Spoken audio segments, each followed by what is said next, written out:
الخطيب لازم يحافظ على الفكرة اللي يطرحها. لما يقول انه هذول 1000 واحد هذول 100، هو ضاعت عليه الحجة. يعني العدد مو على مود يقتلوهم هال100، لا، بها عدة أبعاد. أولا هذول اللي واقفين يبين للعالم وللمؤرخين، كانوا ترى صحفيين موجودين، حميد بن مسلم وغيره وكذا، يبينون للعالم انه هذول كلهم مع يزيد، اذا الحسين خارج على امام زمانه. هاي واحده نقطه، هاي الكثره تأييد عود ليزيد. بالضبط.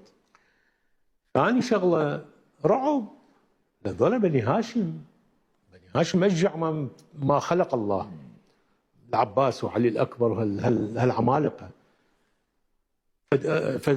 يعني شلون نقول مثلا غيمه ارهاب لهم، لعله يخوفون بهالعدد. بس المهمه كلش انه باكر لا تيجي قبيله وتقول احنا ما اشتركنا بقتل الحسين، لا، ورطوا كل القبائل.